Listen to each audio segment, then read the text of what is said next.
Federal government inaugurates committee to assess the African Continental Free Trade Agreement.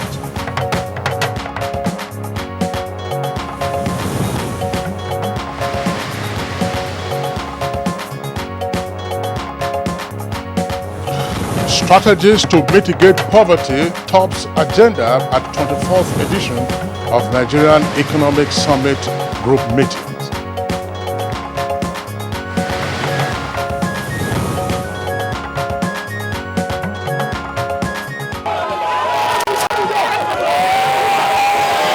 He said it is only the president that can remove him, but the council is not removing him.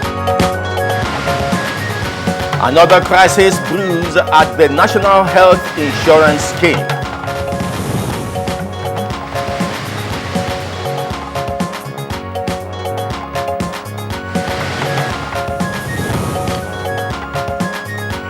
And on Good Morning Nigeria today, our focus is on the Supreme Court judgment on oil profits or revenue from oil.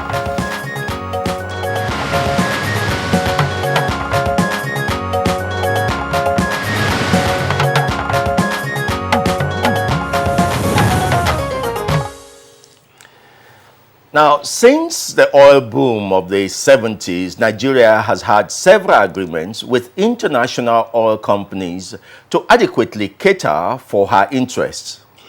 Well, of course, the operations usually between Nigeria and the international oil corporations will involve joint ventures or the so-called PSAs, that's to say production sharing contracts. And of course, licenses have been issued for prospecting, exploration, as well as production. But for many years, Kingsley, reports have indicated actually, even before the 1970 oil boom, which I talked about, that these agreements, which are often laden with incentives such as elaborate tax holidays in their favor, have actually not been put in place. Well, some persons have argued that the country's laws have also not served their interests with very few reviews that have been unable to keep up with developments in the industry. Now, others insist that the laws are not necessarily the issue, but rather their implementation, which of course has caused huge losses in terms of revenue accruing to the country. But this week, or indeed actually last week, a landmark judgment at the Supreme Court granted more revenue to 3 littoral states of Nigeria and indeed the federal government as a whole. That's right. Actually, the states you just mentioned, Rivers, Bayelsa, and Akwa Ibom, they had taken the federal government to court and asking it to enforce the provisions of an appropriate piece of legislation. Now, the Supreme Court, of course, gave its decision last Wednesday, and that is on account of its interpretation of the Deep Offshore and Inland Basin Production Sharing Contract Act and the terms of agreement that were reached in terms with the two parties to the suit. In other words, the 3 states on the one hand and the federal government on the other. You know that the Supreme Court was exercising its original jurisdiction under the Constitution, and that original jurisdiction allows parties, state parties, to take issues directly to the Supreme Court, and this is a case that can be determined under that original jurisdiction. Absolutely. That the contentions point had to do with Section 16, subsection 1 of the Deep Shore and Inland Basin Production Sharing Contracts Act, which of course stipulates that whenever there's been an increase in terms of oil price beyond a bar of $20, then more revenue will accrue to the Federation. But it would appear that that act, which came into force in 1993, has rarely been implemented. And of course, the band of the suit had to do with the period from 2003 up until 2015. Indeed, Kingsley, we will discover, because as a fallout of that court's decision, which is an adoption of a settlement between the 3 states, that the plaintiff states, and the federal government, we will discover that that date 2003 to the present date 2015, may yeah. in fact alter, because it depends on when the calculation of when oil revenue started to exceed $20 per barrel. Absolutely, but the period for which the plaintiffs stated in their claim had to do with 2003 until 2015. Now, Femi, this is the catch. There is a potential windfall here for the country, Which we have been sitting on. Oh, for absolutely, and it is rather surprising that this is a matter that has not commanded much public interest and attention. Obviously, because of the primacy of partisan politics and electioneering just ahead of the 2019 general elections. Otherwise, this is another potential windfall that oil majors that participate in the production sharing contracts have shortchanged the Nigerian state. Of course, that's also the federal government and the federated units, the states, as well as, of course, the local governments. Because usually when revenues come in, those revenues will go into the federation account, distributable on the basis of Section 162 of the 1999 Constitution, plus, in particular, 13% for the states on the basis of derivation. Now, a team of experts and concerned parties will be joining us to speak on these issues. This is Good Morning Nigeria. We are reaching you live from Africa's largest television network, the Nigerian Television Authority, NTA. Welcome to this week's second edition. I am Femi Okewo, with the joy of having you with us. And I'm Kingsley Osadolo. I join my colleague Femi in also welcoming you to the program, reaching you as always, as Femi said, on the network service of the Nigerian Television Authority. We are here live at the Abuja headquarters studios. As usual, we have our regular complimentary segments, and these include newspaper review, business, sports, foreign, and others. In the meantime, let's go over now to our other colleague, Rhoda Adonam, to give us the highlights of the morning news. Hi, Rhoda. Hi, Kingsley. Hi, Femi. It's good to see you guys this morning. Good morning, and good morning, Nigerians. President Muhammadu Buhari says past practices of committing Nigeria to international treaties without definite implementation plans to actualize the expected benefits and risk mitigation strategies are no longer acceptable. This was while inaugurating a presidential committee to assess the impact and readiness of the country for the African Continental Free Trade Area Agreement. The president said under his watch, Nigeria cannot sign an agreement unless their consequences are properly understood. For us in Nigeria, our vision for intra-African trade is for the free movement of made-in-Africa goods. This means the goods and services must have significant African content in terms of raw materials and value addition to the production and service processes. Therefore, the Continental Free Trade Area must be packaged and implemented to achieve this vision. Now, Vice President Yemi Osinbajo says Nigeria is putting in place strategies to mitigate the effect of poverty on the growing population of Nigeria.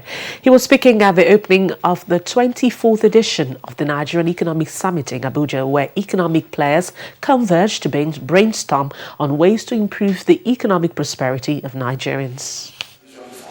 Contributed an additional 55 billion to health financing. The real issue is that we must increase the aggregate national health expenditure. In 2017, the health budget of all of the 36 states was a little over 332 billion naira, which is about 4.9% of the total budget size. This year, only Bauchi State has met the 15% target of the Abuja conference. And now for an update on the curfew in Kaduna, we hear that the metropolis and environs are now calm and residents are still observing the 24-hour curfew. Meanwhile, after the relative calm at the National Health Insurance Scheme, the announced suspension of the Executive Secretary, Professor Usman Yusuf, is beginning to brew another crisis.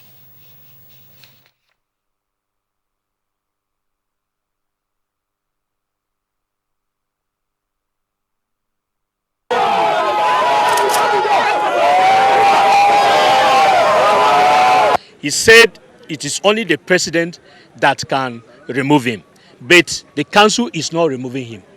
The council is not usurping the power of the president. The council is only suspending him, and the council reserve that right.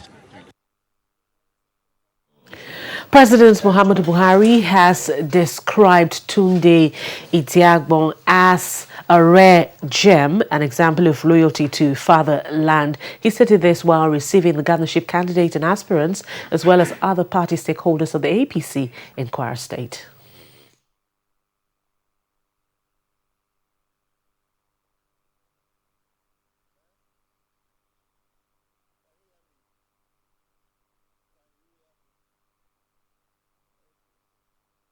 I'm very encouraged by the general spirit of all those who are involved in this exercise, and we are very hopeful that come February next year, our candidate will be the next governor, and we also believe that we'll be able to produce all the senators and all the House of Reps in Kwara, and of course the House of Assembly.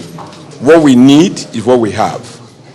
The morale is very strong, the grassroots support is overwhelming, and the determination of the party leaders.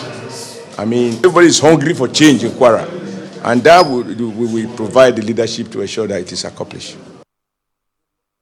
And finally, Information and Culture Minister Lai Mohammed has also restated his confidence that Nigerians have demonstrated enough courage and confidence in President Muhammadu Buhari's led administration, hence their determination not to return to the past system of government where public office holders looted the nation's treasury with impunity.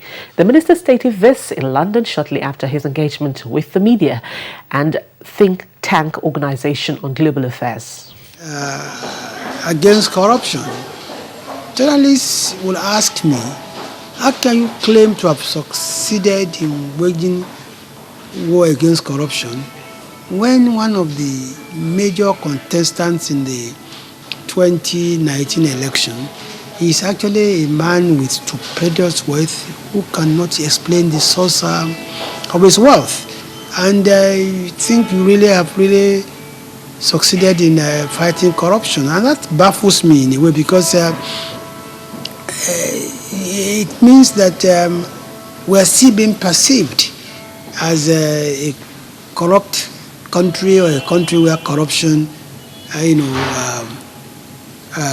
thrives. And that's the highlights of the news. For more news update, join us much later. But Good Morning Nigeria will continue shortly with Femi and Kingsley after this break. Unemployment, notably youth unemployment, features strongly in our party's manifesto. We intend to attack the problem promptly through revival of agriculture.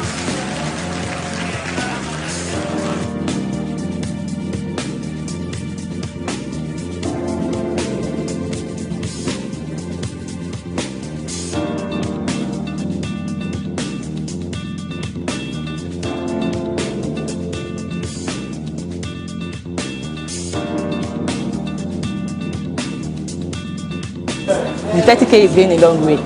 Actually, I bought an acre of land for 60K like 2012, and presently I have a cassava farm and a yam farm.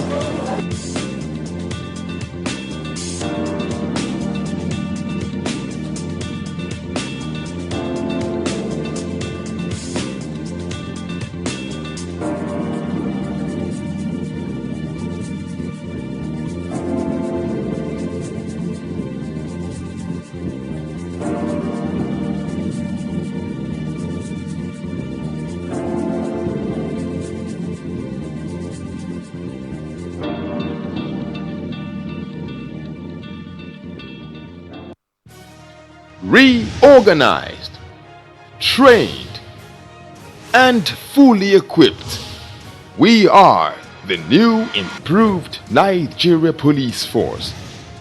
We fight crime, we bust syndicates. Whatever the crime, wherever the hideout, the Nigeria Police Force will get you busted. Stop kidnapping, armed robbery, murder, pipeline vandalism, and other criminal activities. Be productive, be security conscious, Join the police force to secure your life and property. This message is from the Nigeria Police Force Public Relations Department. Your favorite Maggi star now wears a new look. Its great taste and quality still remain the same. With Maggi, every woman is a star.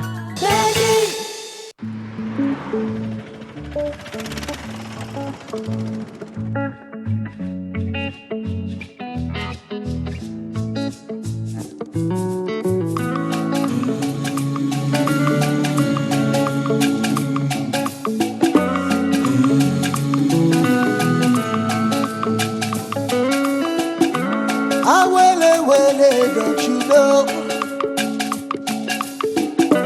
Time got money, so use them well. Don't you know? That I will never let you down.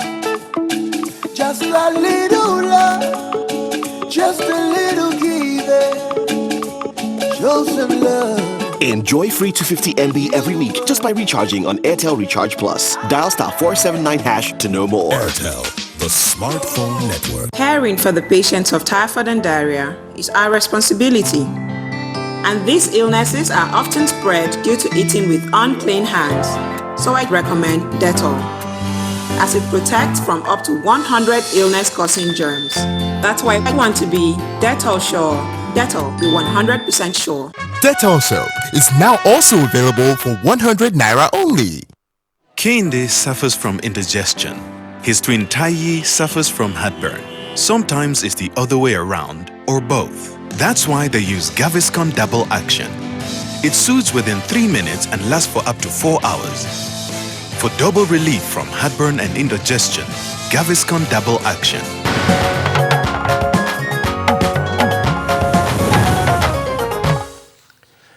The federal government's commitment to partnering the private sector in key areas such as power resonates at the ongoing Nigeria Economic Summit. Details on Business News with Joy Uzo.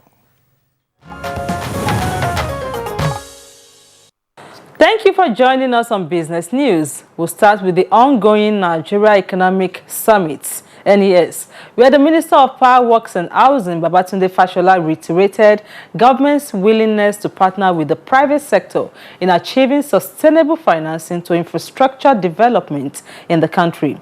Mr. Fashola and his counterpart from Transport, Rotimi Amechi, who were participants in a discussion on alternative financing to infrastructure in Nigeria, pointed out that the federal government's power sector recovery program is in response to the nature of challenges in that sector.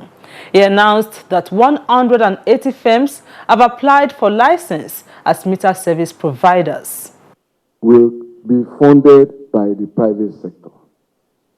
I think what we need to do is just put the numbers of the infrastructure funding we need on one side and also look at how much the private sector is able to put in and the terms and conditions upon which they will do so.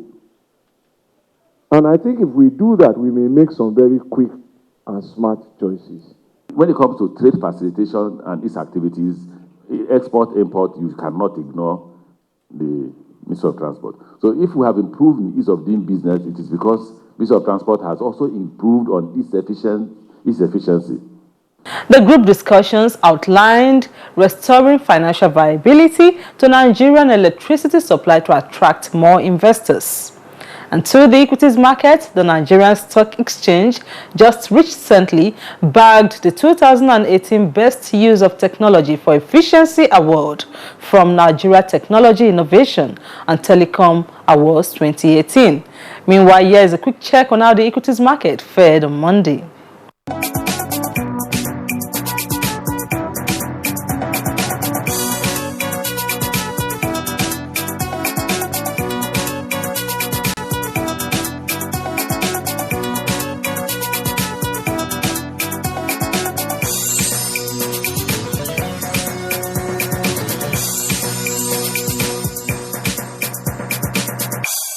That's Business News. Many thanks for watching. I am Joy Uzo.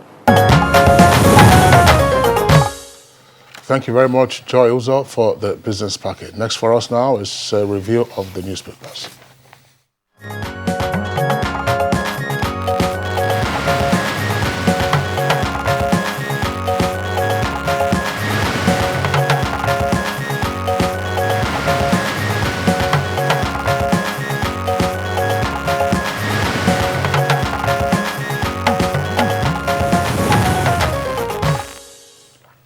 And our newspaper reviewer, Bayo Achuebi, is here with us. You're welcome, Bayo. Thank you, Femi. Yeah. Good morning, Kingsley. Good morning, Nigeria. And let's start with New Telegraph, and we go first to corruption issues, which is a major concern in Nigeria now. And the federal government is the one commenting here, says grant corruption obstacle to development. That's New Telegraph on page 10 of New Telegraph. We also have something on our eating habit. Just below that story, eating green vegetables could prevent muscular degeneration. It's always been recommended long before now. Eating green vegetables could prevent muscular degeneration. Yeah, that's macular. Oh, macula, sorry. Thank you. I was sitting reading what was on my mind, not what is in the papers. Thank you. And still on that page, we go down and 2019, ex-Malawi president seeks support for President Buhari. That's the 2019 general election. Kingsley. All right, let's take a look at the Daily Trust. Daily Trust, the story on corruption, it also resonates here. This is coming from Daily Trust at page 12. And it says, Buhari laments difficulties in repatriating stolen funds. Buhari laments difficulties in repatriating stolen funds. And other headlines there on that page, Enterprise launches 5-year plan for HIV vaccine. And NCPC, that's the Christian Pilgrim Commission, announces 680,000 naira as pilgrimage fare. And that's, of course, the exercises to Israel, Greece, and Rome. And that will be commencing on the 24th of November this year. So, Christian Pilgrim Commission announces 680,000 naira as pilgrimage fare. Those are the headlines from the Daily Trust at page 12. Now, other headlines from the Punch newspaper at this time. Punch at page 10, that's the news page that we are focusing on. Those who feel they have another country, free to go. That's according to President Buhari. Those who feel they have another country, free to go. And why we rejected IG's nominee for DIG, that's Deputy Inspector General of Police. And this explanation is coming from the Police Service Commission. Fire-Me will fulfill promises, APC assures Ekiti people. Pandemonium as lawmakers impeach Edo Deputy Speaker. Yeah, Femi, how about our headlines? Well, let's start with the statement from the president. Those who don't want to accept Nigeria as a country can go. That is, I think, a later refrain. The earlier refrain was, we have no other country than Nigeria. We owe it a duty to remain here and salvage it. We almost remain here to salvage it. This time around, if you feel like opting out and leaving the nation, the option is rather than cause trouble, leave the country and leave the people to continue to live in peace. The other refrain that has come across is the challenge about corruption. The vice president reiterated that, and Mr. President has also lamented that. It is becoming increasingly difficult to repatriate stolen funds from abroad. And he argues that once a prima facie case has been established, there shouldn't be other stringent conditionalities. And the former vice president of Malawi, Madam Joyce Banda, has also lamented and called on Africans to support President Muhammadu Buhari in his fight against corruption. You may recall that the president is the chairman of the OAU Committee of Fighting Corruption on the continent. Now, let's go. Just before. Yeah, go ahead. That's the AU Committee, Bayo. Yes. And Joyce Banda is former president of Malawi. If you recall, Bayo, we had discussed this on Good Morning Nigeria.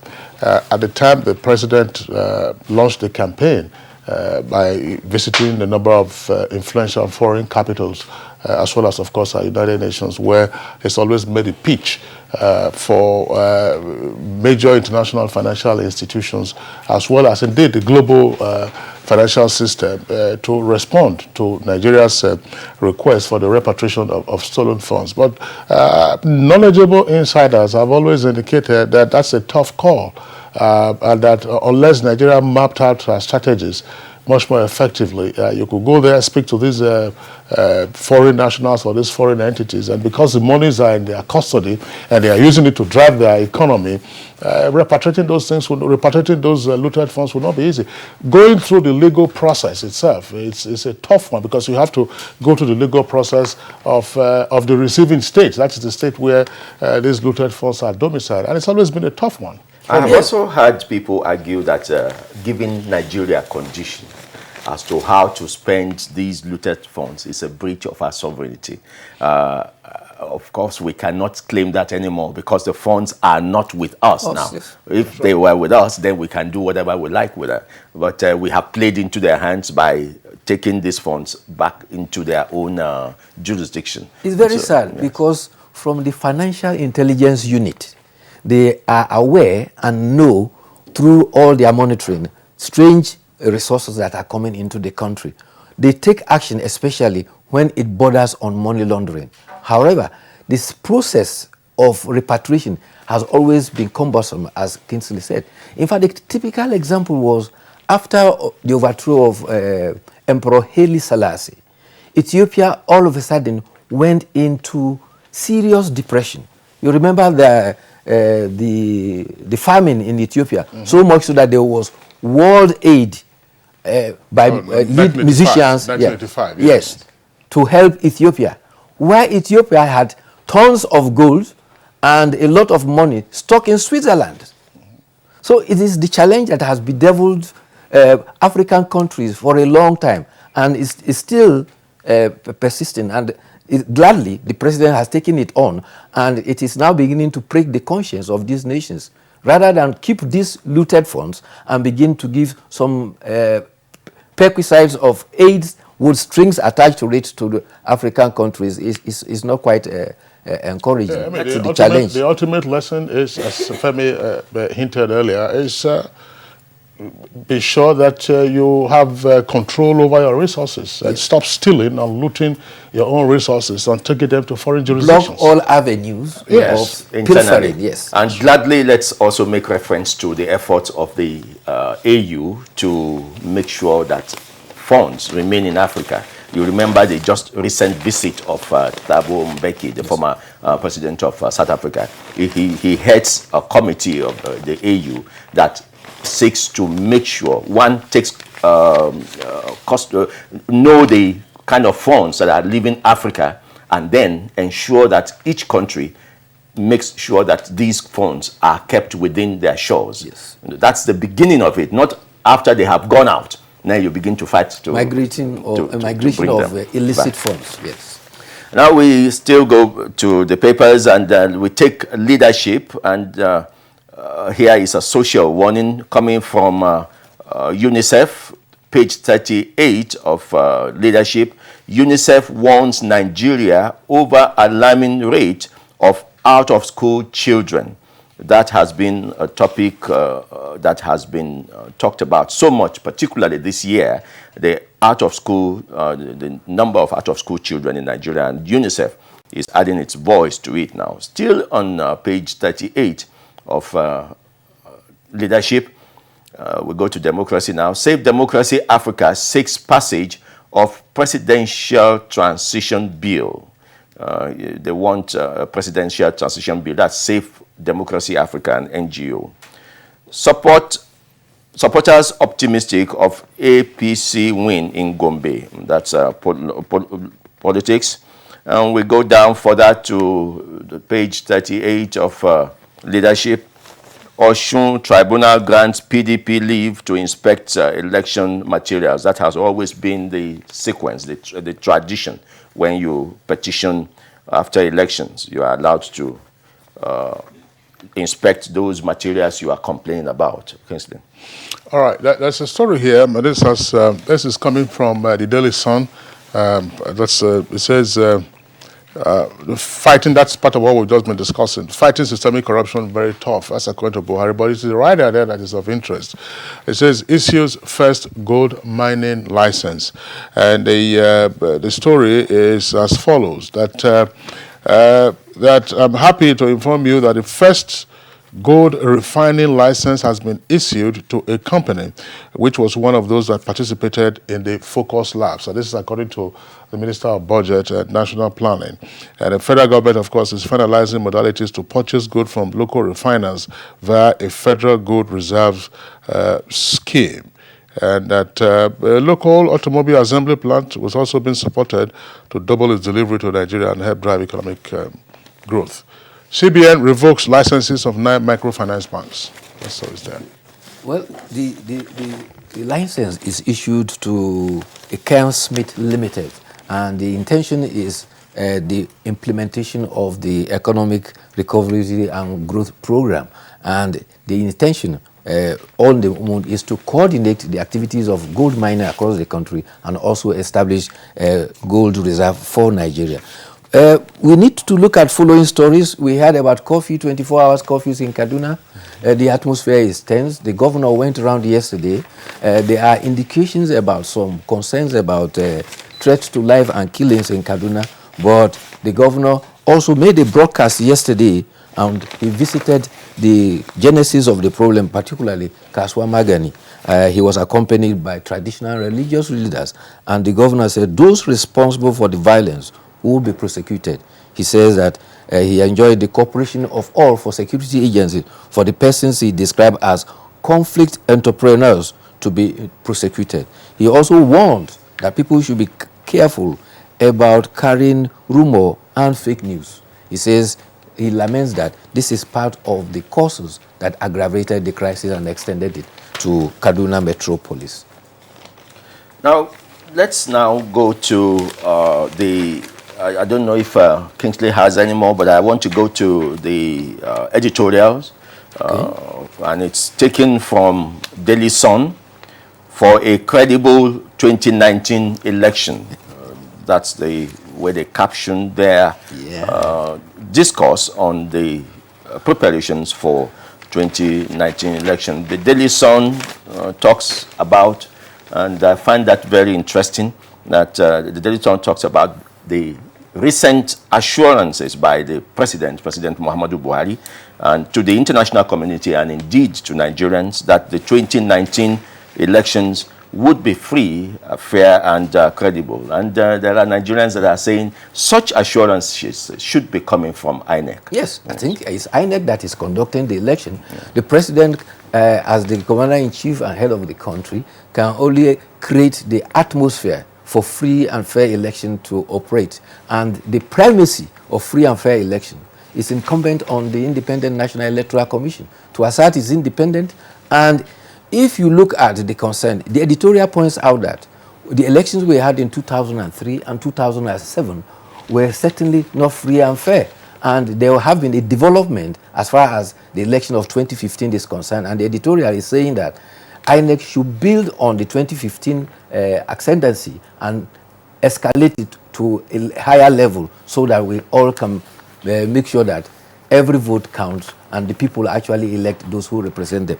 However, it drew attention to the concerns should go to stakeholders. And these stakeholders, I cannot but less agree with the editorial. They include political parties, security agencies, and particularly politicians who are desperate, who, when they lose election, will resort to either ethnic sentiments or religious sentiments or regional sentiments. These does not do any favor to our democratic development. And therefore, when people lose elections, they should have the courage to congratulate the winners and hope to contest another time. Let's take the conclusion of that editorial. Yes. It says, there are enough red flags already. The recent governorship elections in Ekiti and Osun states left much to be desired. In the end, failed elections are not in the long-term interest of the country, and all stakeholders must work concertedly to ensure that the 2019 general election is successful? Well, I won't want to comment on that because the two elections you referred to are already before the editorial referred to yes. are before tribunals. Yes, okay. Thank you. Yes, thank you, Bayo, for the review of the day's dailies. Thank you, too. We shall be back with more on Good Morning Nigeria after this break. Speech is not a joke. It incites genocide and crimes against humanity. Most of Africa's civil wars are caused by hate speech from one tribe against another. We don't want it here. The Nigerian government stands firm against hate speech. Under no conditions whatsoever should we tolerate or excuse or justify hate speech or hateful conduct of any kind, especially where such is illegal. There is no doubt that the resurgent push for separatism, as well as the rising cases of ethnic and religious disharmony, are all traceable to the growing phenomenon of hate speech. One nation bound in freedom, peace and unity. Nigeria, one nation, one people. This is a public service announcement brought to you by NTA.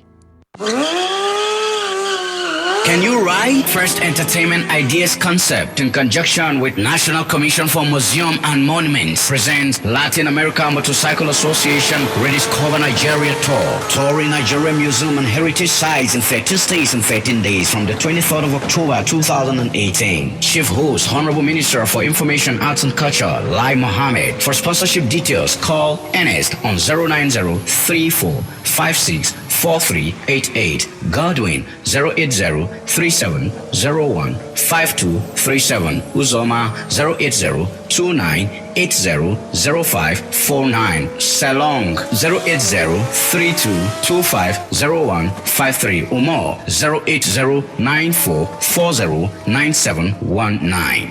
Lama, touring to rediscover.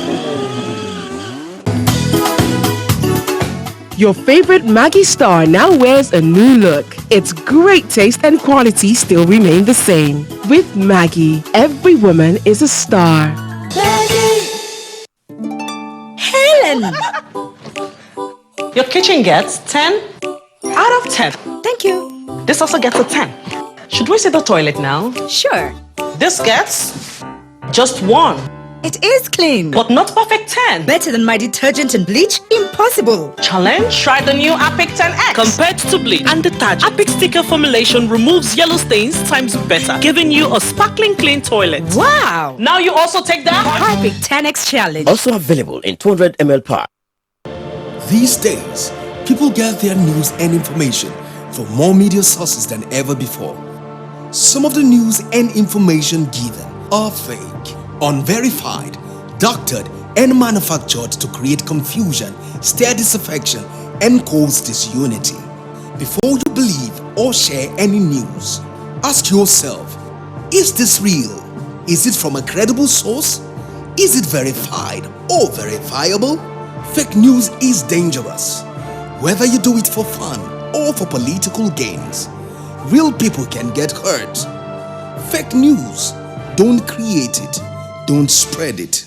This is a public service announcement from NTA.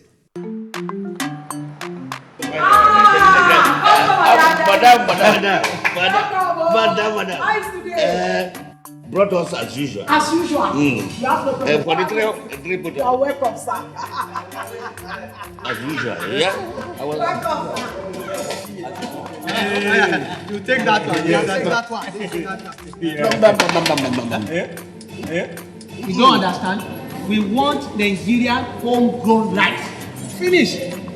You don't have? You don't have?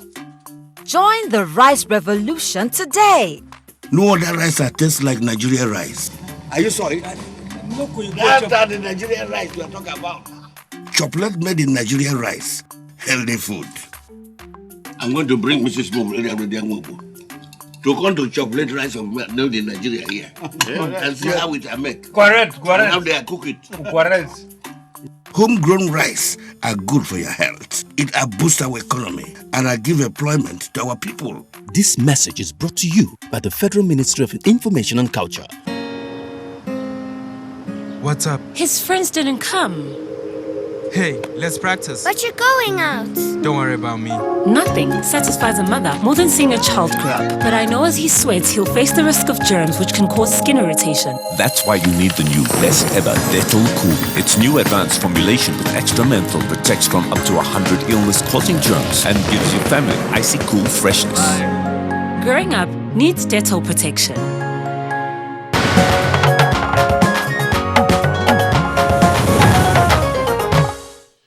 All right, you're welcome back. If you just joined us, it's Good Morning Nigeria, and we are reaching you live on the network service of the Nigerian Television Authority. Now, last Wednesday, the Supreme Court of Nigeria adopted as its decision the terms of settlement in a suit involving 3 states, that's to say Rivers, Bayelsa, and Akwa Ibom, against the federal government of Nigeria with regard to the proper interpretation of Section 16, subsection 1 of the Deep Shore and Inland Basin Production Sharing Contracts Act, which has to do, of course, with more revenue to the Nigerian Federation and indeed to the states. For us to get the issue into proper perspective before we bring in our guests, let's take this background up by our correspondent, Aisha Obali.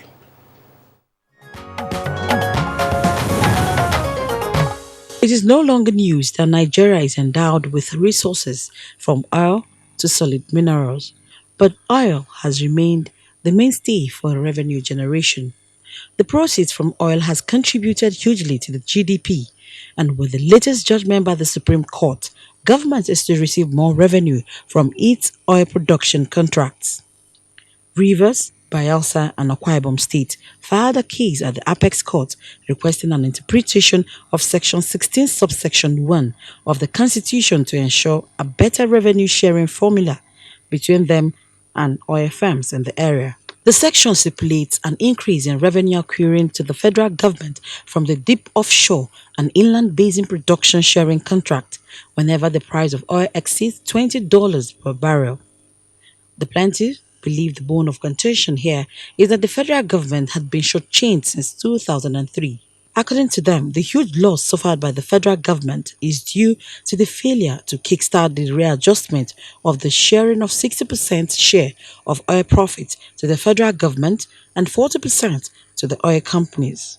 Defaulted Section 81F of the production sharing contract between the federal government and the oil companies, which makes provision for the 60 to 40% sharing agreement.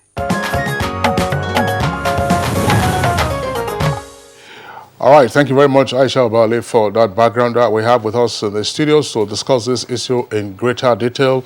The Solicitor General of the Federation, who is also Permanent Secretary of the Federal Ministry of Justice, Mr. Dayo Akpata. Mr. Akpata, a pleasure to have you join us on the program this morning. Good morning, and good morning, Nigeria.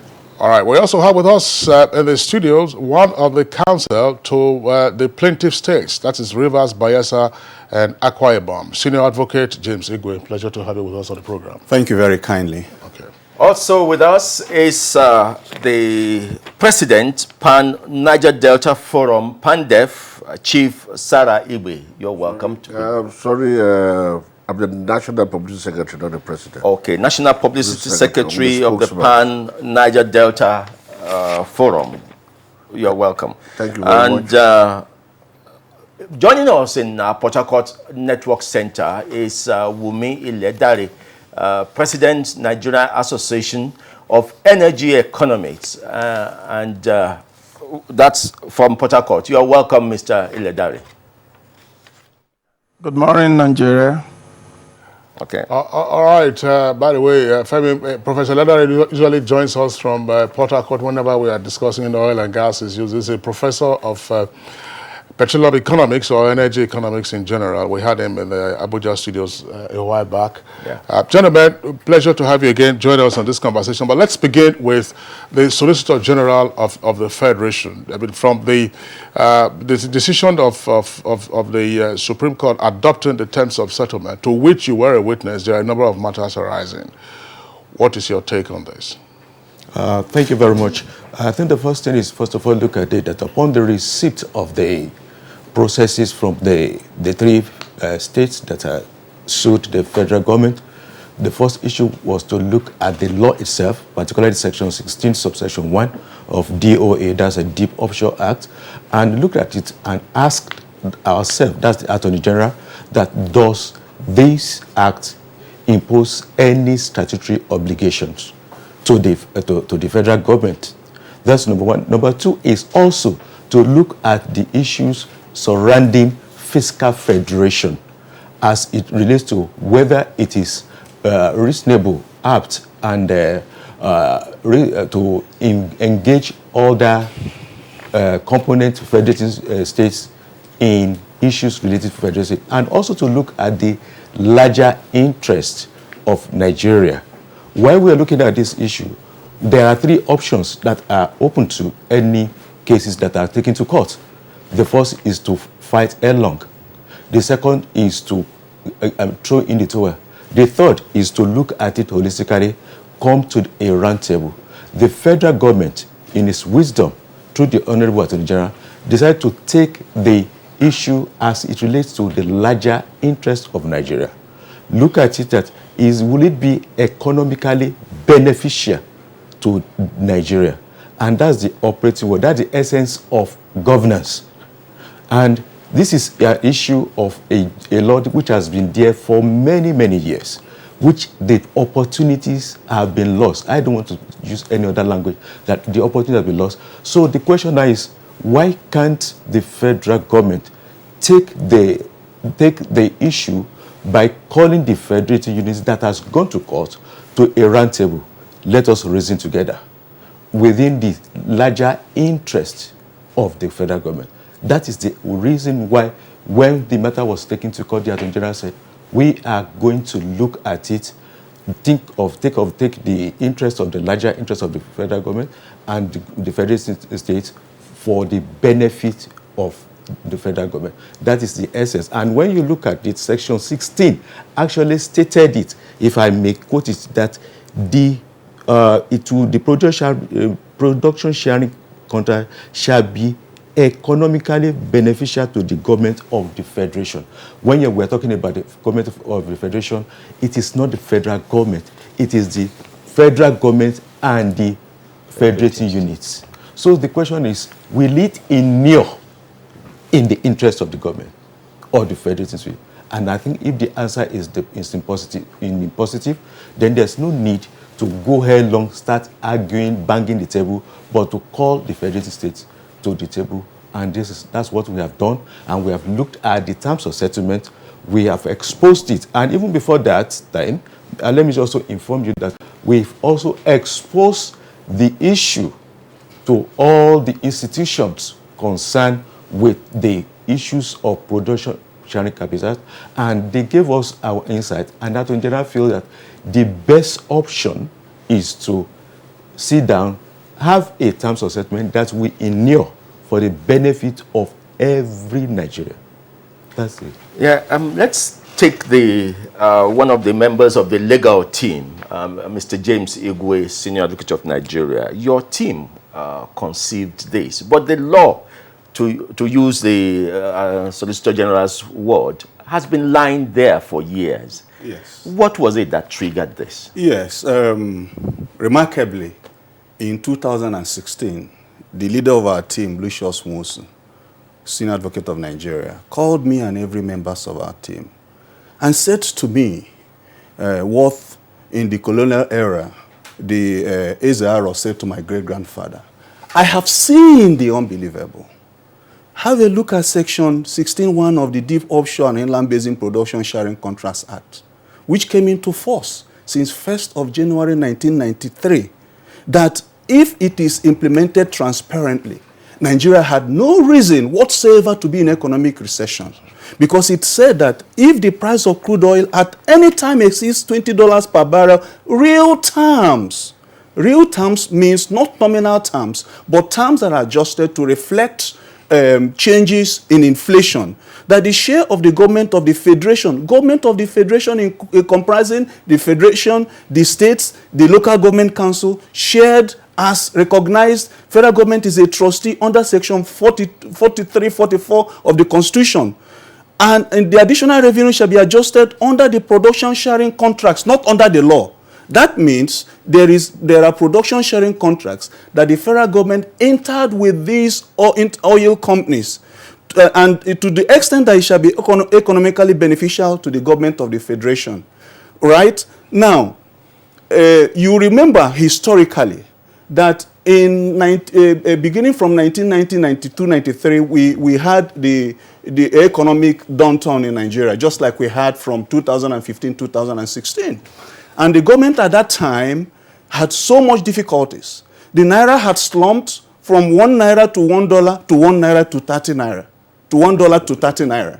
And so some smart fellows in the oil and gas industry conceive this idea of the production sharing contracts, which we go into them, you will find that is a rape on the Nigerian treasury. Conceiving that you are going to have a scenario where the international oil companies and indeed other oil companies will come into Nigeria, prospect the oil, and when they get that oil, they take away what they call the cost oil. Yeah. The cost oil includes not just the capital cost of production, but including the non-capital cost of production of our oil, which includes payment of salaries, payment of houses, payment of holidays, and so on and so forth. I have one of them right here to demonstrate that that is unfair. You take away all that cost. And then after taking all that cost, you now give to Nigerian government some oil in form of the royalty, okay, which they keep. And then thereafter, you still have the oil, which is the profit oil, okay, which in that ratio is shared 60% to Nigeria and 40% to the oil companies, according to the production sharing contracts, not according to the law. Now, this law, at that time, the price of crude oil was just $9 per barrel. So the government, the leadership of Nigeria at that time conceived that if at any time the price of crude oil exceeds $20 per barrel, the oil companies would have recouped all their investments, and if they are taking anything above any money, a higher percentage, if it's above $20 per barrel, then they'll be shortchanging the Nigerian treasury.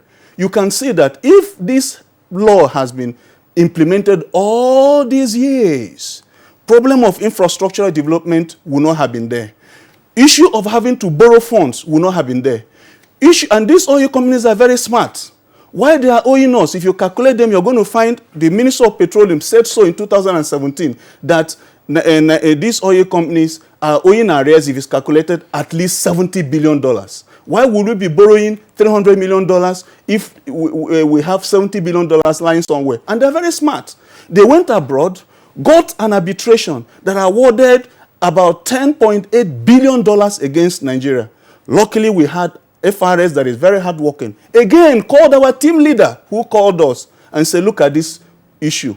If you calculate what the oil company should be paying us, we are talking about $70 billion, $80 billion, yet they have a judgment, arbitrary decision, giving them about $10.8 billion. We went to court and we set it aside. Of course, led by Lucius Inwosu. Remarkably, very remarkably.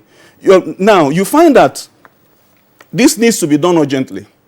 The judgment of the Supreme Court is rule of law in action. It shows that rule of law matters to economic development. In fact, if there is no rule of law, there will be no economic development. And if you look at one of the universal principles of rule of law, one of the things that nations of the world came up with is that where one aspect of this rule of law is obeyed, the GDP increases by 300%. Could you have imagined when the price of crude oil was $130 per barrel and this is adjusted? That means that Nigeria at that time would have earned 650% of whatever we earned. Look at yesterday, the price of crude oil was almost $60. That means that whatever we earned would have been about 350% of what we ought to have earned. And mind you, the states of Rivers, Bayelsa, and Akwa Ibom represented just Nigerians, not just the states of the Niger Delta. Because at the end of the day, when these funds are recalculated, they will only be getting 13% derivation as recognized under Section 1623, subsection 2. Okay? That's all. And then the rest will be shared to all the states and there will be more money.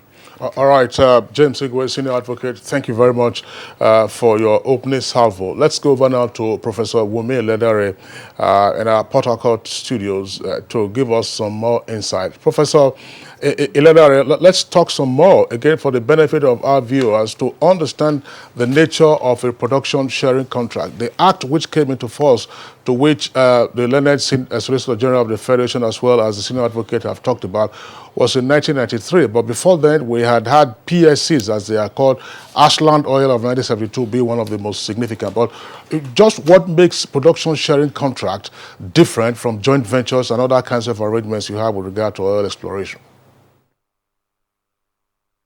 Thank you, and good morning, Nigeria. I always appreciate being on your studio. And basically, I think I would like to speak about facts. I'm not a lawyer. I'm just here as an expert witness. I think the concept of PSC came as a result of going to an area that is difficult terrain and requires massive investment. And the problems of cash call created this opportunity of a funding mechanism where government will not have to put anything. So the terms must be attractive for investors to be able to take that risk.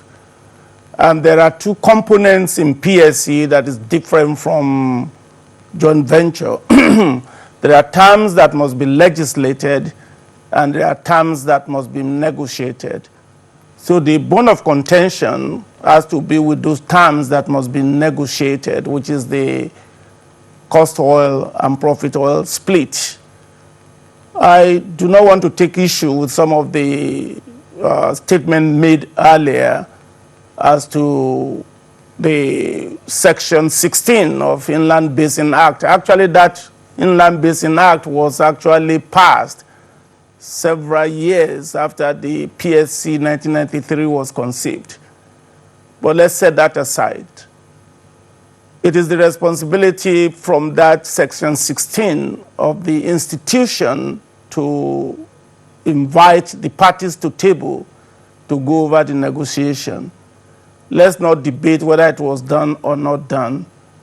Secondly, I think there must be an understanding between an act and the PSC contract. The act is the basis for which the contracts are designed. And so if we are going to argue, it's not going to be about PSC 1993, but PSC subsequently. And I don't think there's any production from PSC 2000, PSC 2005. So what we are talking about is PSC 1993. Yes, the Inland Basin Act requires renegotiation of the terms. And that requires bringing to the table the contractors, which is what they are called anyway. And also there must be an understanding that the contract is not necessarily with the federal government. The PSC contract is with the Nigerian National Petroleum Corporation. And that means this discussion is with respect to who is the concessionaire of the PSC assets in Nigeria, which is NNPC. Yes, the government is 100% owner of NNPC. So I want my learned friend to understand the economic terms governing PSC, and not just a question of letter of law. The Inland Act is more or less the basis for which the contracts are negotiated. And the PSC split, which is the profit oil split, have different ways in which they are designed. And if you actually go to subsequent PSCs, you will see that the profit oil split were tied to cumulative production. That is, when you reach a certain cumulative production, you have to increase the share in favor of the government. Remember, the investment in deep water is massive. And so the idea of cost oil, which is calculated based on technical costs and whatever it is allowed, all of these are negotiated when the contract is signed. The beauty of it is that the contract has a term. And when the term expires, you are supposed to bring the parties to the table and negotiate it. Our major problem, in my opinion, in all of this discussion is when you have firewood in the house, you have fire. and then you have yam to roast, and you decide to take your yam and put it to roast on the sun of Ray, you are going to live with the consequences of that. So I think the way to look at it is to bring the team together. By the way, all these are my personal opinion. Let me quickly say that. I don't represent any interest. I'm a professor of petroleum economics. I'm called as a light bearer to educate people on energy issues and petroleum matters. I'm neither pro-government or pro-company. I'm an academia, and an academia should say it as it is. Listen, there will not be a Gulf of Guinea today if there had not been the PSC 1993 with all this attractiveness. So it is left for the government now to look at how this thing has to be negotiated. It cannot be enforced. Listen, you are not even not going to look at that PSC Act alone. You even need to look at Nigerian Investment Promotion Act. And there are certain provisions in that act that you cannot in any way neglect when discussing about this settlement or not. You also need to look at NMPC Act as well. The three of them must be put together to be able to come to a conclusive result. In situations like this, it's not about lawyering. It's about having experts be expert witness on some of these issues. And I will have opportunity to talk about. The most important thing is to compare the contracts with the Basin Act and make sure that you have institutional empowerment to enforce them. That's what we did not do, despite all the opportunities to do it. And even this, the ability to even implement the Supreme Court judgment, it's just going to be like that offshore-onshore dichotomy. Thank you very much, Professor Iledari. We'll be back with you. So many issues you have raised, which we'll do our best to sort out. For instance, we would want to find out, even from you, not from anybody else, if people have issues, even though you said the PSC was signed with NMPC. So if people have issues with such signing, would it be right or wrong to go to the Supreme Court for an interpretation? We'll come back to you, but let's bring in Chief Sarah Igbe of the PANDEF, and let's have your thoughts on this issue. Well, thank you very much. As a region, let us first thank the Office of the Attorney General for agreeing with the three states to amicably settle this matter out of court. Be that as it may, it is a very clear fact that the contract of production sharing is between NNPC and IOCs. So one expects the NNPC and IOC to sit down and look at all the issues even before going to the court. But what concerns us as a region, in all this, our states have done well, but they did not consider the region at all. The whole proceed, everything we are talking about is dependent on the region. Nobody is talking about the environment in both the joint venture agreement, the JOA, and even the PSC. Nobody. Should that not be another issue entirely? This is an interpretation of an act. I'm not a lawyer. Okay. As a region, we are talking about how we feel. When there's a judgment like this, it must have a mixed reactions. What do we feel? The feeling is, yes, our states have gone to court. The Justice Ministry of the Nigeria has agreed out of court settlement, and they have agreed on terms. How does these terms favor us as a region? That is the most important. Because if you don't make peace there, you cannot produce. Both PSA, JVC, the JV, or JOA, if the Niger Delta region says don't produce, you will not produce. In which case, the profit they are all expected to share would not come. So if the region or the federal government, at this point in time, the PSC will expire in 20 years' time. By 1993 to now, it's about 25 years. So about 5 years' time, this agreement will expire. So if at this point, as a region, we don't make input into how the next PSC will be, we will still run down to the same problem. Not just passing the law. If you pass the Supreme Court judgment and our boy says don't produce, you will not produce. Nobody will get that benefit. Today, as it is, both the Petroleum Act all the laws they are making, the protections laws they are making, they are against the region because nobody considers the region. At the end of the day, we suffer the brunt. The spill, the pollutions, all we suffer. And the state is interested in the money they will make. We have fought for them to get 30% derivation. Is the 30% derivation going to the oil-bearing communities? The answer is no. The federal government is making money. How are they reflecting on the oil-bearing communities? The answer is no. So we as a region, what is more important to us is how will the region benefit from the oil. The case they have won is the Nigerian nation that will benefit. But what is going to the region is zero. Your states went to court. If I said they have done well by going to court. Yes. But the issue is, when they are going to court, what do you want to benefit from the court? Let me answer your question. Your states have 13% from whatever that is shared from the Federation of Accounts. I'll give you an example, just to tie his response to the response of the professor. Sir, the first 4 PSCs, Nigerian Egypt Energy, the Aba oil field, which produced its first oil in August 2003, at that time, the price of crude oil was $28.36. That means even on the production of their first crude oil, there was already $8.36, which ought to be reflected correspondingly in the money that Nigeria would have gotten. We are not talking about production sharing contracts that are coming up in future. We are talking about the production sharing contracts which had been there since this first oil was gotten from this oil fields.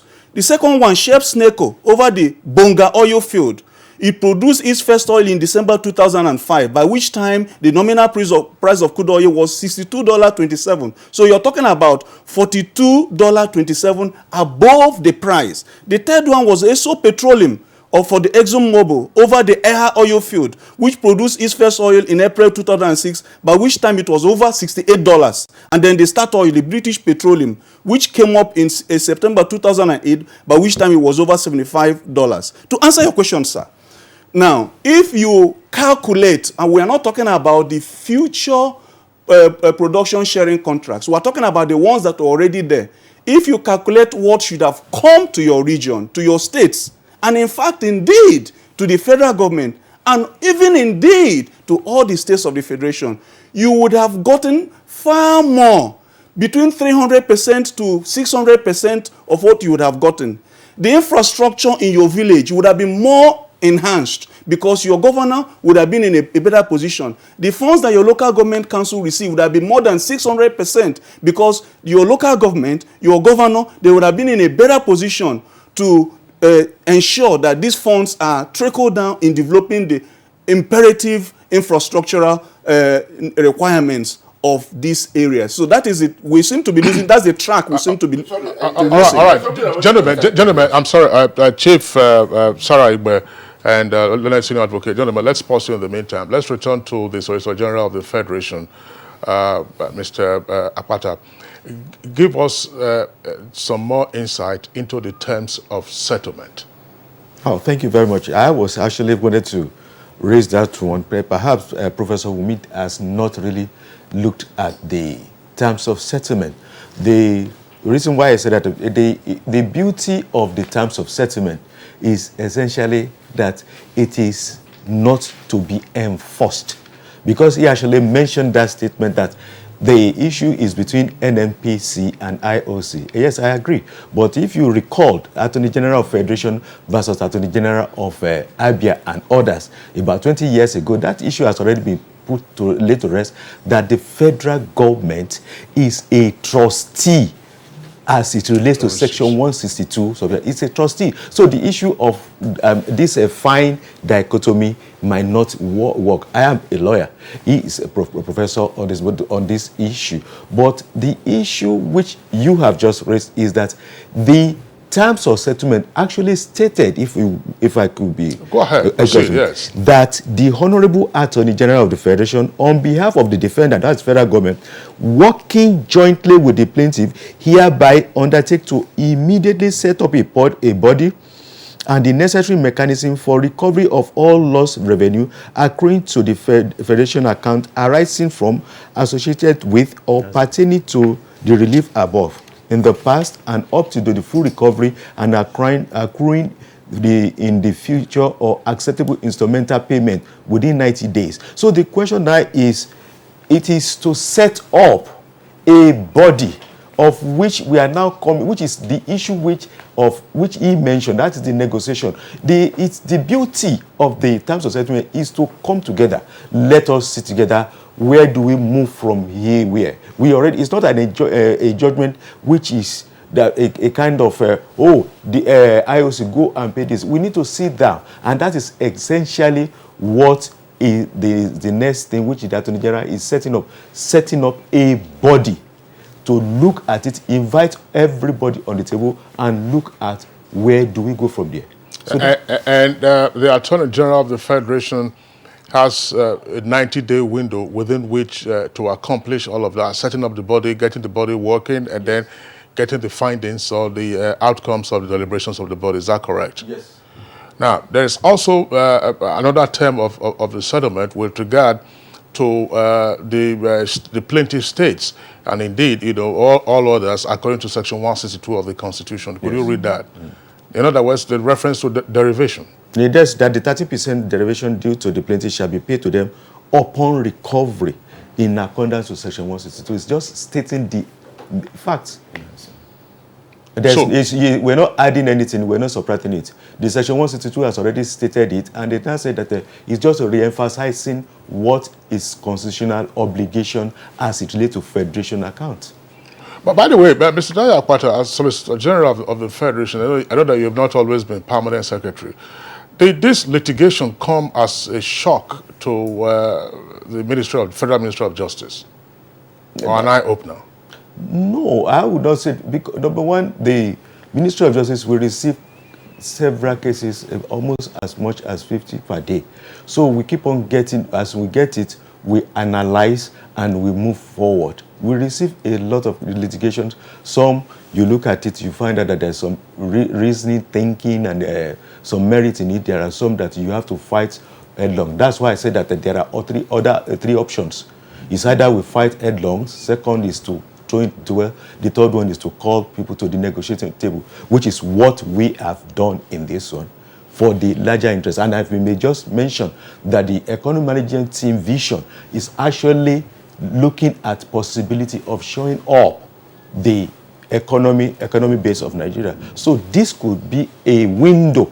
So everything is still working towards the administrative stand as it relates to fiscal federation, the reasoning of trying to shore up the economy, and at the same time, the rule of law.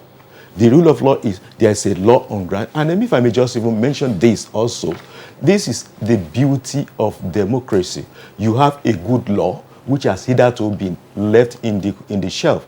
Somebody just brought it in. The executive is supposed to look at it. The executive is not fighting, it's not looking at it, it's now looking at it, okay, this is a good law already passed by the legislature.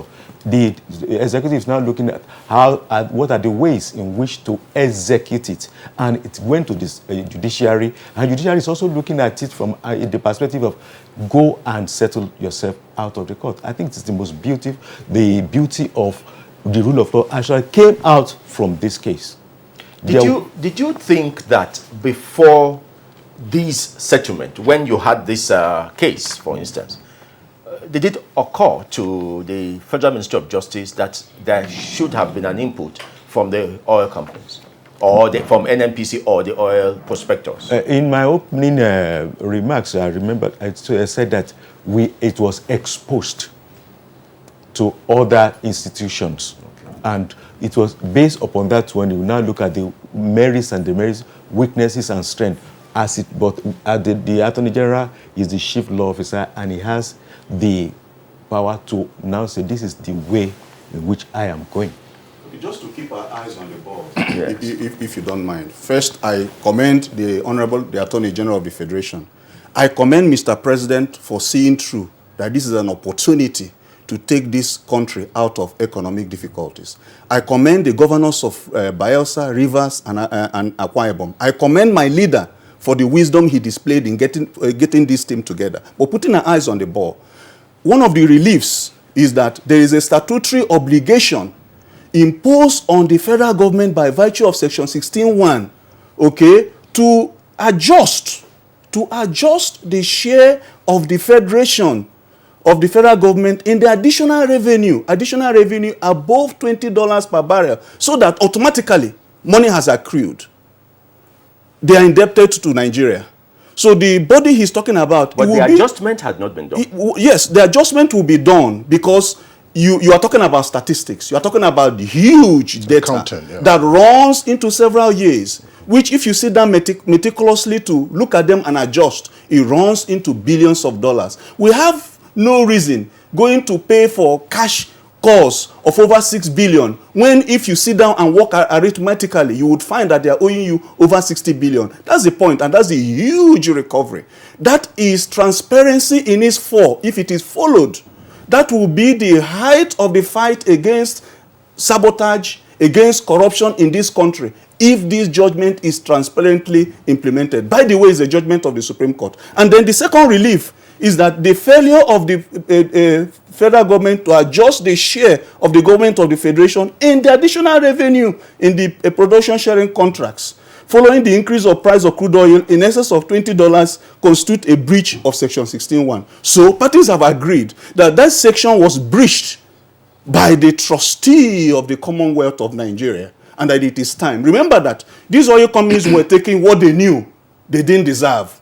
This is the day of reckoning. It is time to bring back what you have taken away from Nigeria that didn't belong to you in the first place. And that's an element of corrupt practices. If could it be right to say they had taken? You did not ask for it. No. They knew. They were conscious of these provisions that they went to arbitration. Was Nigeria not conscious of it? Well, that is what I would say, negligence to the core that had deprived the ordinary Nigerian of the resources that should have been used for development. We have ourselves to blame. And then, of course, just like they say, there are several days for the person who takes away what belongs to you. There will be one day of reckoning, and this is the day. And this is the day, according to the Supreme Court. James Igwe, the senior advocate. Again, for the benefit of our viewers, let's clarify this issue. It is not 2.3 million barrels of crude oil produced daily in Nigeria that is captured by this judgment of the Supreme Court. And it is not all IOCs, that is to say IOCs standing for international oil companies or oil corporations, that are involved in this. It is those that are involved in PSCs, that's to say production sharing contracts. And it must be a specific contract into which you get, so that, because I'm sure you must have also read this exaggerated opinion. SAN, you must have read this exaggerated opinion that what Nigeria lost was about 1.something trillion US dollars. I'm sure you must have read that. No. I said you must have. I've heard that. But the Minister of Petroleum himself said to Nigerians that what Nigeria lost is about 70 billion US dollars. Let me explain, sir. That same law defined a deep offshore as any oil well that is more than 200 meters. Section 17. And the inland basin includes all the basins, including Anambra Basin, Imo Basin, Benue Basin, Sokoto Basin. All the oil companies operating within, they are captured by this law. So I don't believe in exaggeration. That is the necessity of the body that the Honorable Solicitor General has mentioned. This body will sit down, invite experts to do a real calculation.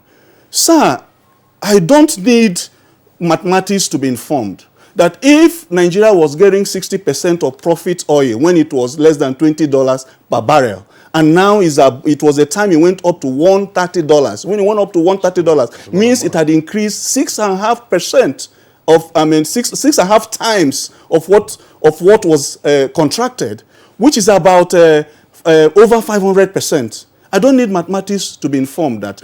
And that is again, for purposes of clarification for our audience, that relates to production sharing contracts, not the JVs. That's production sharing contracts. All right, but Igwe, let's pause here and return to Professor Eladare. Professor Eladare, at our Port Harcourt network studios. There are a number of issues on the table now, but I just wanted us, to examine this Igwe SAN talked about negligence of the highest order. It could just be typical that when we have laws, but unfortunately we are unable to enforce those laws. But how could this huge omission, as it were, have occurred?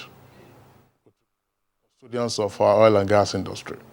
For the opportunity. I don't think the experts did not bring this to the attention of the government. I think even as dated back as the late Dr. Emmanuel Egboga, when he was special advisor, also Dr. Okon from NMPC, corporate planning and strategy. There are position papers written all over the place, even though I commend the SAN that they actually took it to the Supreme Court and created a discussion.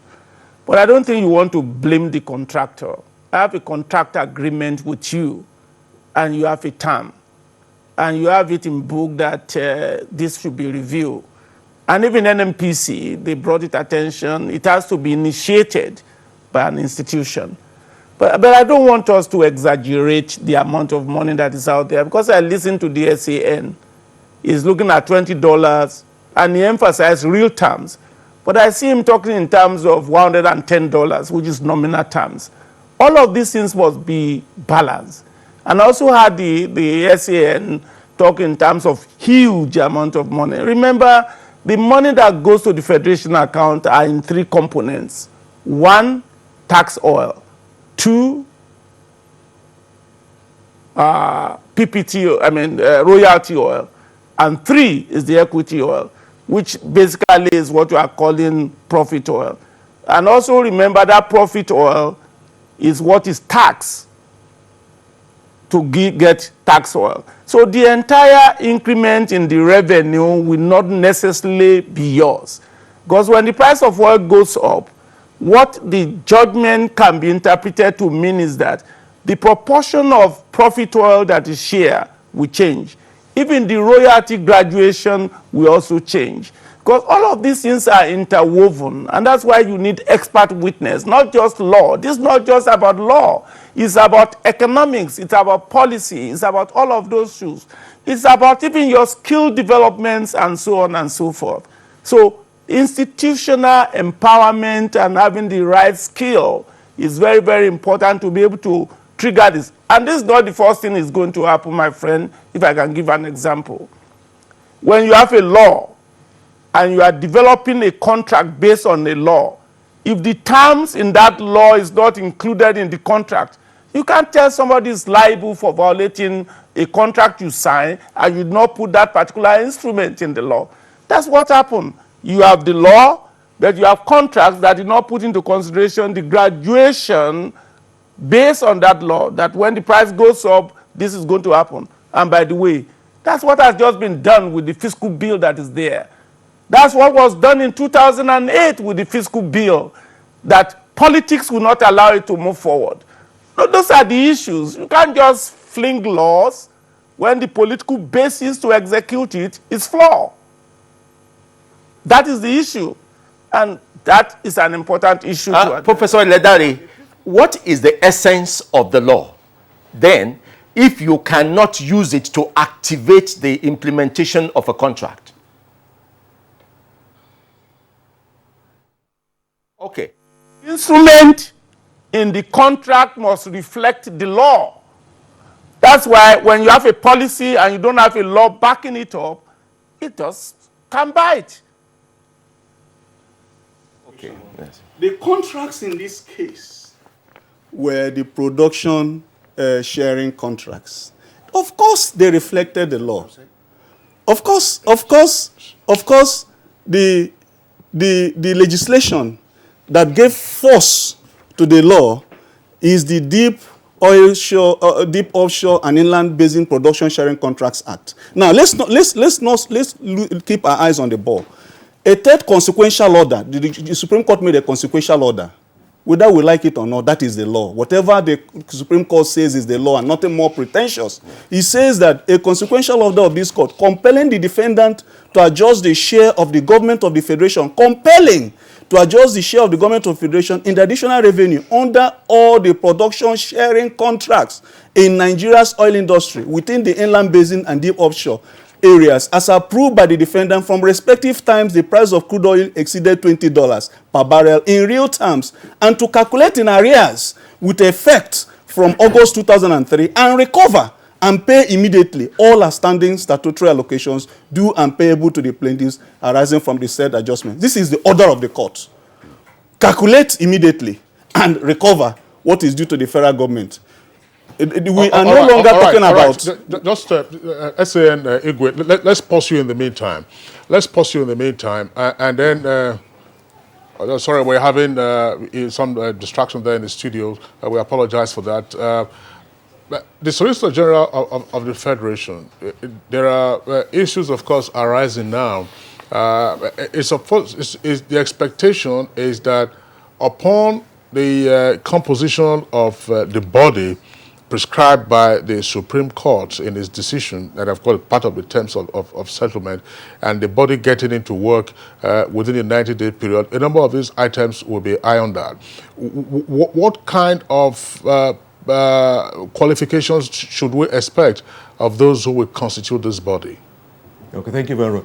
The judgment itself has already identified some people that said that the plaintiffs, the solicitors of the plaintiff, or their nominee professional advisor shall be members.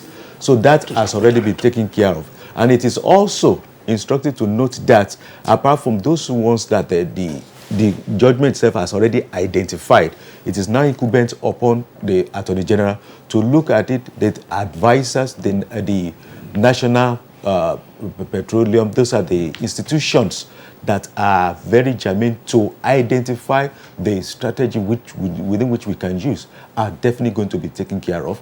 Even the technical expert, we've been saying, we are lawyers, we look at the law. The law states this, and we are implementing it. But there are still some other issues which are the technical, which is what Professor Wumi is harping on. There are some other issues which are technical in nature, but we cannot gloss over such things when we are sitting down. We still have to invite those people that could be able to assist in getting to the reasonable conclusion. Like I said initially, for the purpose of this judgment, it is for the larger interest of Nigeria. So if the Nigeria is going to benefit by inviting experts, so let it be. So you can be rest assured that it is going to cut across all the institutions that are reasonably will be useful, needed, and will add value to the body. Let me still remain with the... Sorry, just before that, we'll have to take a short break now. Okay. The director indicates that we need to sort out one or two things. We'll take a short break now. When we return, we'll continue with the conversation.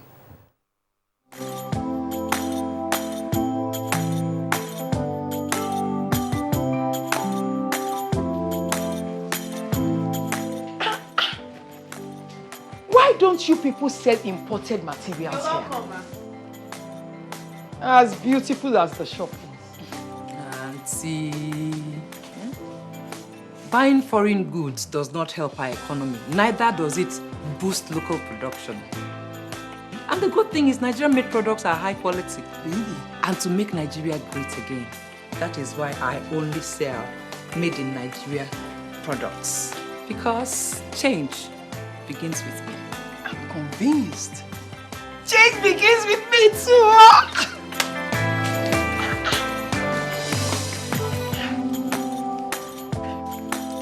Change begins with me. This message is brought to you by the National Orientation Agency in conjunction with the Federal Ministry of Information and Culture. When I was a little girl, I loved spending time with Mum and Grandma cleaning the house. I was so excited to sing in the choir. And your shirts are always so white. I knew what Mum's secret was. Today, I'm a modern woman that still trusts the secrets passed down to me. It's Jik, of course. The original trusted bleach, which can be used all around your house for amazing results. Shh, it's our little secret. It's no secret. It's Jik's best ever extra whitening power. Just Jik it. Fake news which is shared for malicious purposes is a danger to our peace and security in Nigeria. Misinformation as fake news is a serious threat to our hard-earned democracy and promotes hatred and misunderstanding between our communities. We are all responsible for stopping the spread of fake news in its tracks. So, always check the source and credibility of any news item. Say no to fake news. This message is brought to you by the Federal Ministry of Information.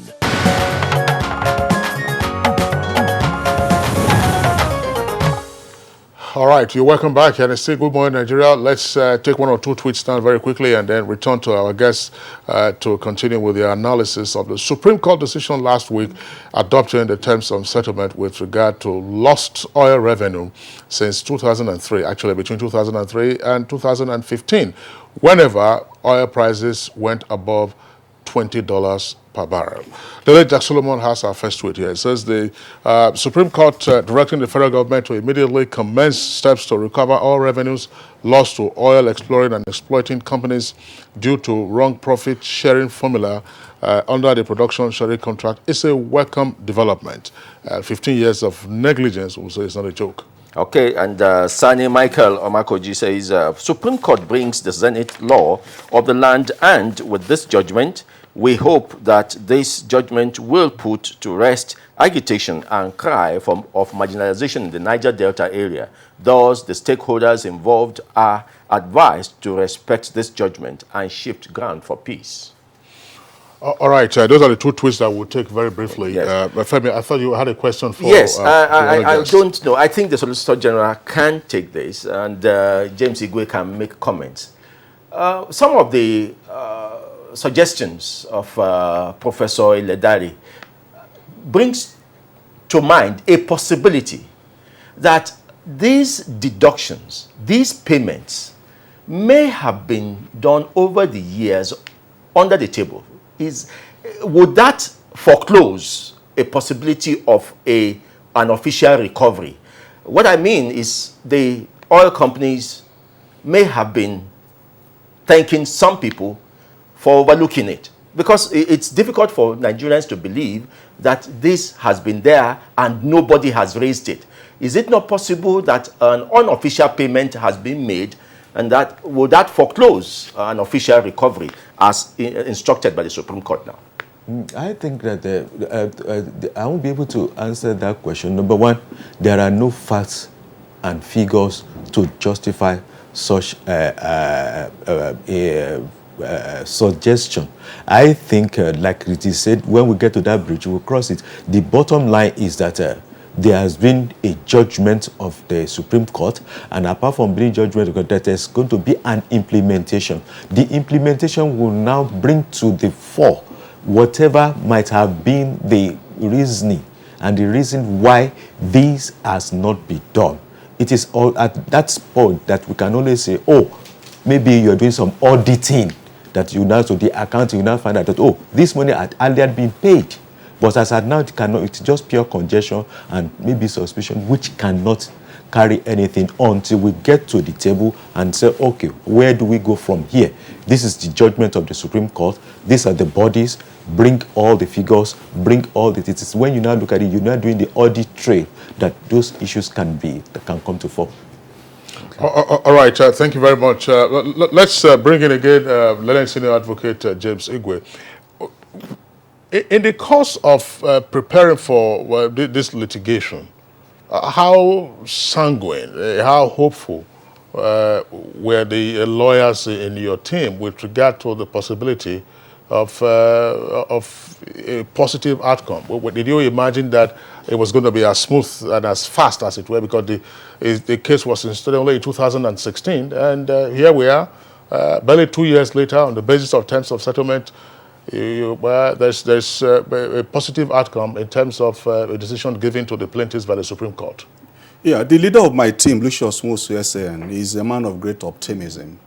And then every member of the team also had this utmost optimism that this must be the time that we will bring all our legal research, all our efforts to help this country out of economic destruction. It was that nationalistic feeling that compelled the research, that ignited. We're like whistleblowers who said, look, we have seen this law and we're not shutting our eyes against it. And then we approached the Supreme Court, invoking the original jurisdiction of the Supreme Court. Of course we are. Let me just clarify one thing. The economics that the professor is talking about must come within the ambit of the law. The committee that the Learned Solicitor General is talking about must come within the ambit of the rule of law. Rule of law indeed matters to economic development. And we must commend the Supreme Court for using the instrumentality of the rule of law to advance economic development of Nigeria. So we are not, it's not a question of saying, oh, you are just looking at the laws. Yes, you are looking at the laws. But here you have the laws streamlining, saying to us that this is the time to take this nation out of economic difficulties using rule of law. Then you have a judgment of the Supreme Court backing you up. Going forward, sir, the consequential order of the Supreme Court takes effect immediately. In fact, the terms of settlement said, upon signing these terms of settlement, which was signed in 2007, or upon the judgment of the Supreme Court. No, 2017. Or when? The terms of settlement was signed in 2017 amongst the parties, but it was entered by the Supreme Court last week. Okay. The terms of settlement said, upon signing these terms of settlement, or upon the judgment of the Supreme Court. So in effect, the consequential order is there that we should start work immediately.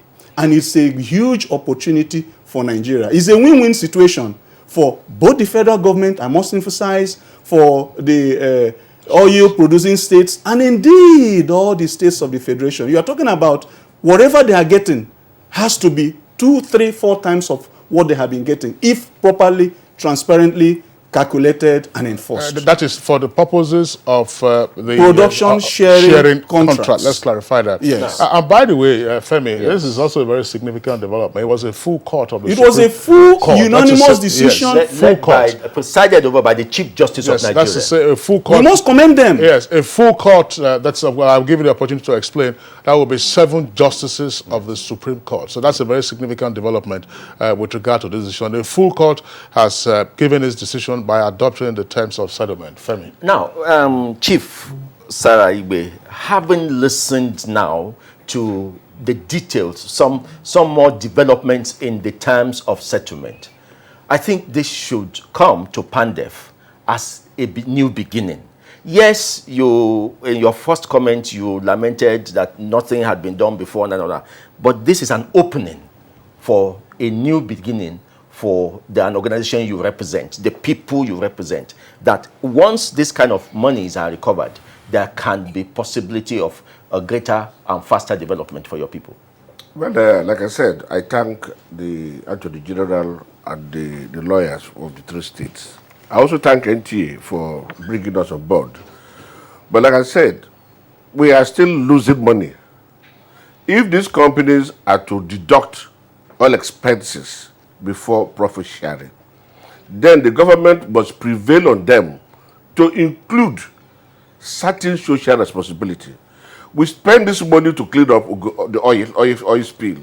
If those things are not in the agreement, subsequent agreement, that look, before we talk of sharing profit, you must take care of the Niger Delta region.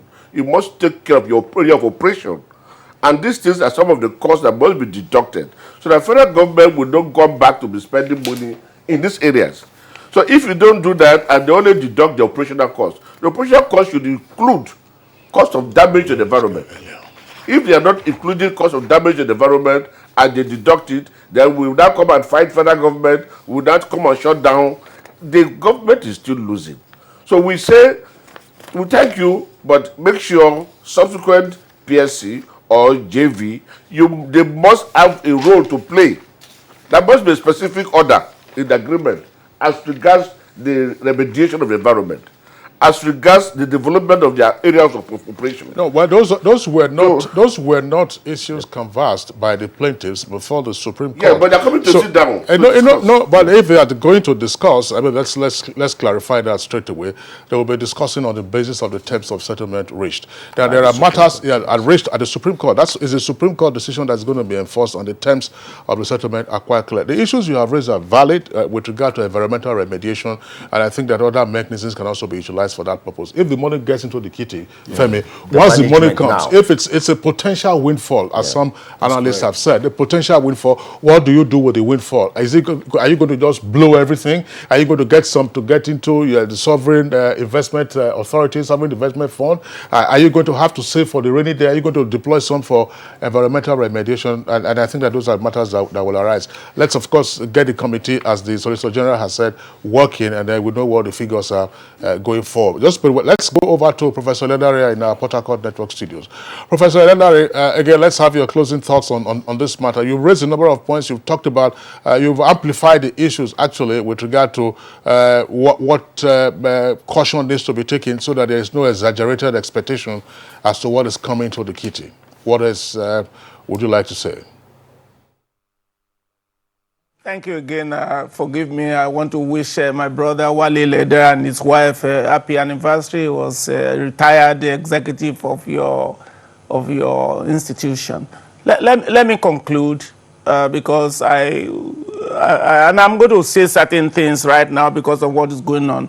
See, because of this limitation that we saw in the Inland Basin Act and the PSCs and all the fiscal regimes that had governed the oil and gas industry, including what the chief said regarding the environment. That's what motivated the splitting of the petroleum industry bill into four.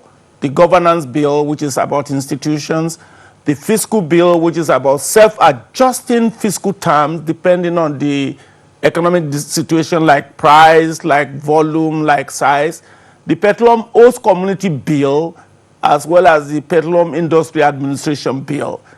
All of these were put together, in my opinion, to be able to solve these problems. You see, nobody's been held accountable for not doing what they were supposed to do.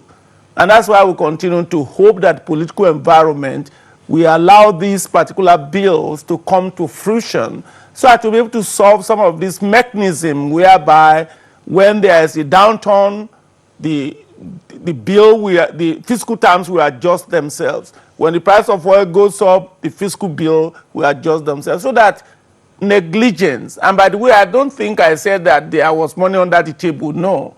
I emphasize the fact that institution empowerment is required to allow some of these things to kick in without some. All you need to do is to design a template. When that real price of oil changes to $20, the calculation will calculate itself. There wouldn't have been any need for anybody to trigger it. It will trigger itself. That is the modern way of designing a petroleum fiscal bill. And in conclusion, let me say that the adjustment is not about revenue. The adjustment is the split of profit oil. And all of these things must be clearly understood.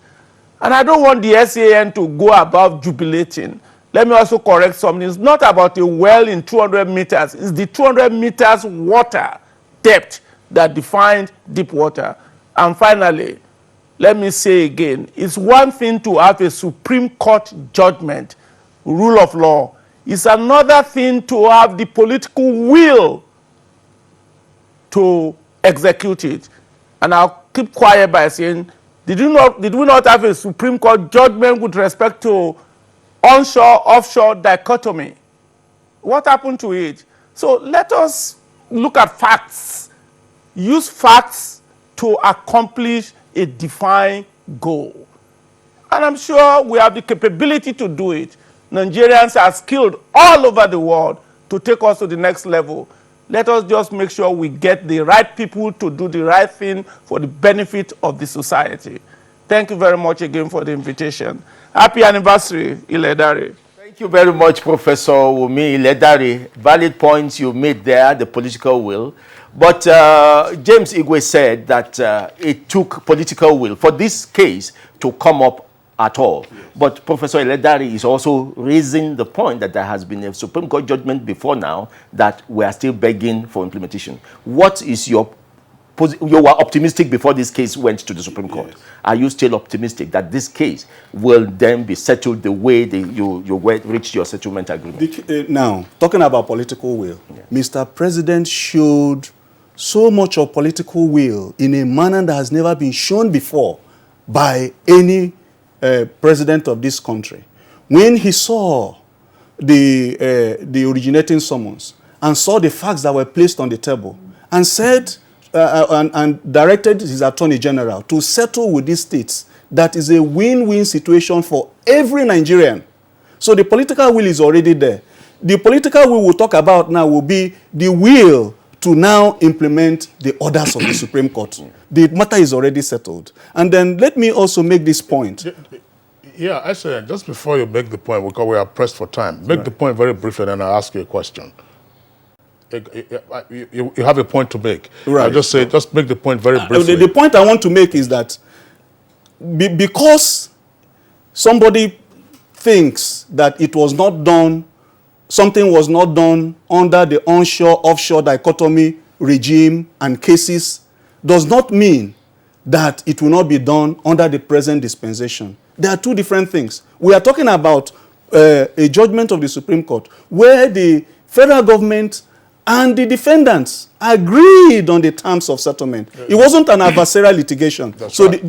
The facts are different, the situations are different, the administrations are different, the latitude, the extent of the political will within those administrations and this administration, and the administrations of the states that came to court at that time, and this one that quite different. So we're talking about a new horizon for Nigeria. Even with regard to the onshore-offshore dichotomy, there was a political settlement, negotiated political settlement. There was indeed a political settlement. With the literal states after the Supreme Court decision. I didn't want to talk about that because we're talking about a different thing. Yeah, there was a political settlement. That's some persons who that was the will. But just one point, very briefly. We're talking about responsibility for the implementation of the appropriate laws. In this case, the Section 16, subsection 1 of the deep offshore and inland basin production sharing contracts. What does this say, for instance, with regard to oversight by the National Assembly? They have various committees, and over the years, over the various sessions that they've had committees on offshore, on upstream, yes, and so on and so forth, and all of this seem to have escaped their attention. Yeah, the answer lies in Section 16.2. You know, we've been talking about Section 16.1 of the Act. That section provides, and the attention of the National Assembly must be drawn to it, that notwithstanding the provisions of Section 16.1, that is, notwithstanding the fact that anytime the price of crude oil is $620 in real terms, you make an adjustment, that every 15 years, the Parliament, the National Assembly, must review the entire law and then keep reviewing it every 5 years. You see, because they knew at the time that that law was signed that Nigeria was giving so much because of the economic problems we had in the 90s. So they knew that we were shortchanging ourselves, that any time the price of crude oil exceeded $20, Nigeria will be shortchanged. So they said review every 15 years and every 5 years. But notwithstanding, because what is already adjustable based on real terms should have been adjusted within those periods. All right. So on that note, we'd like to thank James UK Igwe, Senior Advocate of Nigeria, who was one of the counsel to the plaintiff states in this matter, namely Rivers, Bayelsa, and Akwa Ibom. Senior Advocate, thank you for being with us. Thank you for having me. We also would like to appreciate the learned Solicitor General of the Federation and Permanent Secretary, Federal Ministry of Justice, Mr. Dayo Akpata. Thanks a lot for being with us on Good Morning Nigeria. Thank you. Our appreciation also to Chief Anabs Sarah Igbe, is National Publicity Secretary of PANDEF. That's the Pan-Niger Delta Forum. Thanks a lot for being with us on Good Morning Nigeria. Okay, so that does it for our conversation. Let's go over now to sports. Nigeria forward Kehinde